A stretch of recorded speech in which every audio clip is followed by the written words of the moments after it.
I am not going to let him sit up there at the high table all evening and ignore me. Vin turned and walked along the balcony, nodding to Kliss as she passed. The balcony ended in a corridor that turned and, as Vin had correctly guessed, led out onto the ledge that held the host's table. She stood inside the corridor for a moment, looking out. Lords and ladies sat in regal outfits, basking in the privilege of being invited up to sit with Lord Strathventure. Vin waited, trying to get Elend's attention, and finally one of the guests noticed her, then nudged Elend. He turned with surprise, saw Vin, then flushed slightly. She waved briefly, and he stood, excusing himself. Vin ducked back into the stone corridor a bit so they could speak more privately. Elend, you're sitting with your father. This ball has turned into something of a special event, Valette, and my father was fairly insistent that I obey protocol. When are we going to have time to talk? I'm not sure that we will. Vin frowned. He seemed reserved. His usual slightly worn and wrinkled suit had been replaced by a sharp, well-fitted one. His hair was even combed. Elend? Things have changed, Valette. No, this can't change, not yet. Things? What things? Elend, what are you talking about?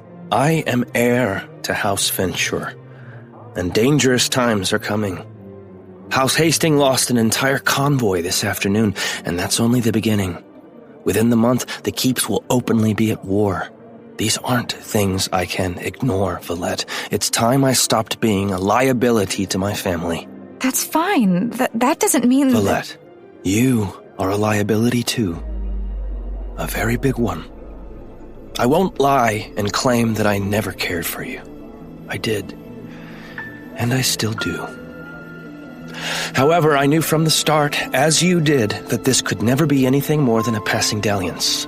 The truth is, my house needs me, and it's more important than you are. But... He turned to go back to dinner. Elend, please don't turn away from me. He paused, then looked back at her. I know the truth, Valette. I know how you've lied about who you are. I don't care, really. I'm not angry or even disappointed. The truth is, I expected it. You're just playing the game. Like we all are. He shook his head and turned away from her. Like I am. Elend? She reached for him. Don't make me embarrass you in public, Valette. Vin paused, feeling numb. And then she was too angry to be numb. Too angry, too frustrated, and too terrified. Don't leave. Don't you leave me too. I'm sorry, but I have to go meet with my friends. It was fun. And he left. Vin stood in the darkened corridor. She felt herself shiver quietly, and she turned to stumble back out onto the main balcony. To the side, she could see Elend bid good evening to his family, then head through a back corridor toward the keep's living section. He can't do this to me. Not Elend, not now. However, a voice from within, a voice she had nearly forgotten, began to speak. Of course he left you. Of course he abandoned you. Everyone will betray you, Vin. What did I teach you?